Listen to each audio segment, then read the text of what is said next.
Okay, let's crack on. So, in this video, I'm going to be explaining why you do what you do and how you can change it.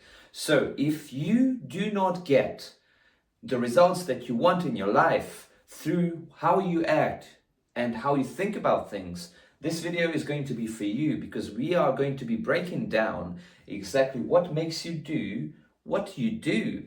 First of all, I wanted to mention the book Case Against Reality by Donald Hoffman. It's a really informative book, and it breaks down what it means to perceive and how we perceive, and if we perceive reality as it is or not. And I think it correlates with the NLP communication model, which I'm about to explain to you. He basically says in the book that there is this simple loop that we all go through, which is the world, then how we experience things, then the actions, and then it goes back to the world.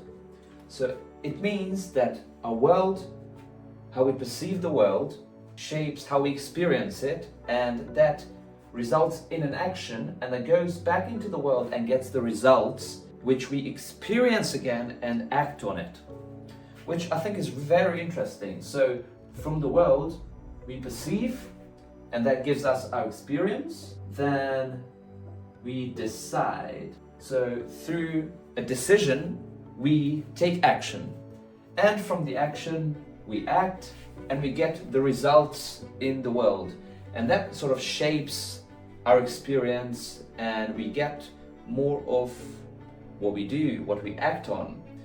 So it basically means that if you start here, let's say, and you start making different things, different actions, then it's going to be an upward spiral, and it's going to elevate your life, and you're going to get your life exactly where you want to be in your life. So this is just a little detour, but it sort of explains what I'm about to tell you. Because when I learned this, it was really informative, and I was like, oh, that's amazing. That could be interesting to study.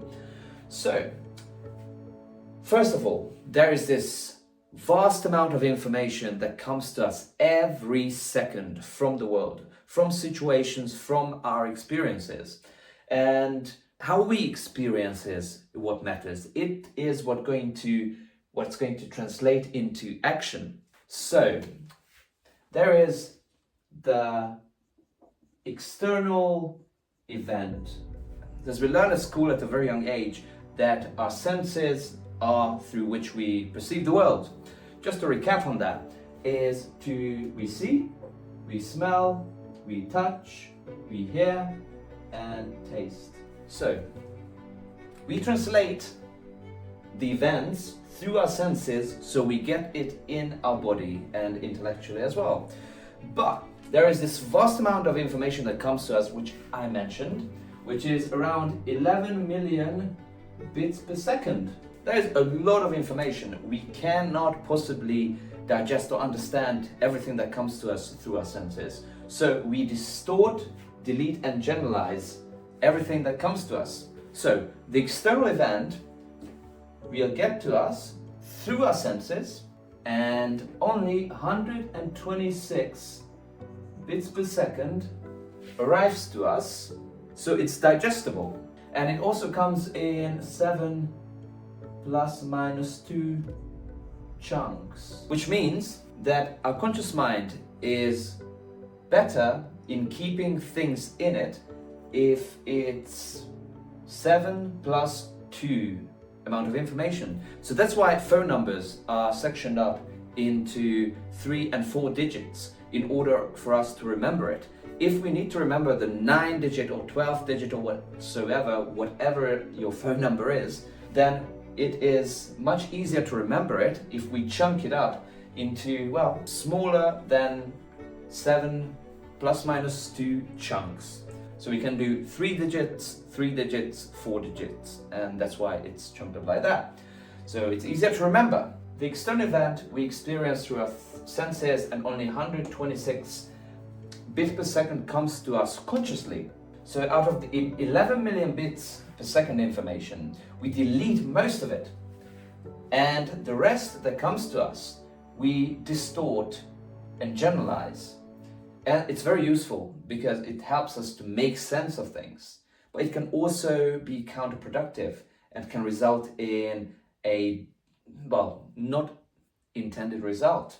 If we do not work on our limiting beliefs and values, we're not aware of them, it can unconsciously govern our lives. So, time and space, one of the filters which go through is how we perceive time, what we think of it, how we perceive space, how we perceive energy. I didn't realize how important language was in our perception in order for us to understand things until I heard that there is this tribe in North California called the Maidu tribe.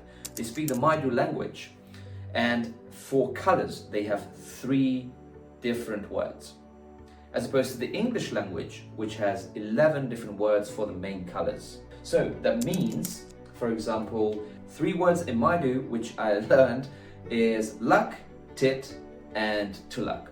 Luck in Maidu means red, tit means blue and green, and tulak means yellow, orange, and brown. And what is really interesting, if you put a yellow and an orange bucket in front of an English person, they would say that is 2 different colors. It's yellow and orange. But if you put the same bucket, a yellow and orange bucket, in front of a Maidu person, they would categorize it as tulak, as just 1 color. And that is part of how we generalize things. So, memories through which we filter reality, how we experience things, our decisions, our meta programs, which are basically our mental patterns, how we think about things all the time.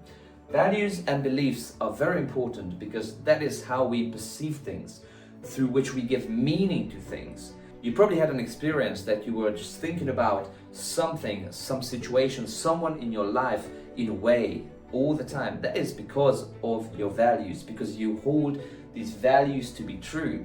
And values are things that we hold for certain. And it doesn't have to be true. We just have to be very confident about it, that we believe that it is true. And the next thing is our attitudes, is how we relate to things.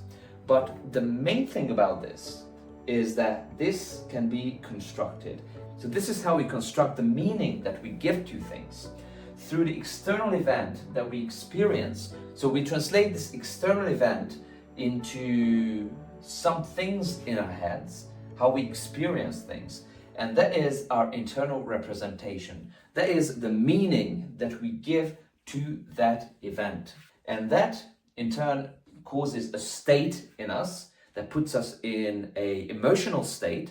We react to it, and that changes our physiology. So if something makes us confident through these filters, and that will change our physiology, and we will be upright and bigger. If something leaves us desperate or depressed, then that is how we experience those things through these filters, and that will put us in a different state, in a different physiology, and we will be smaller. So I think that is very easy to understand behavior in that way. So what is important here, that the rest of the information that doesn't come to us, so the difference between the 126 bit per second and the 11 million bit per second that don't come to us, they do not come to us consciously. The rest can influence us unconsciously, which will shape our intuition, our gut feelings, and our reactions as well, not consciously. But you probably heard about the 95% of our behavior that is not conscious. Only 5% is conscious, and we basically repeat the 95% day after day. Our thoughts, and that is how we experience reality, are the same day by day, 95% of it. And only 5% we can sort of control consciously, and the rest is basically automatic. Isn't that interesting? So time, space, language, memories, decisions, meta-programs, values and beliefs and attitudes shape our emotional state. because of the following thing. What we focus on is really important. Then the meaning that we give to it shapes our action. That means if we change what we focus on, that will change our internal representation, and through that we will give different meaning to things, which will lead to a different behavior, different action. But it goes the other way as well. If we focus on the same thing, and we need to be focusing on the same thing, if we change how we experience that, the meaning that we give to it, that will lead to a different action also.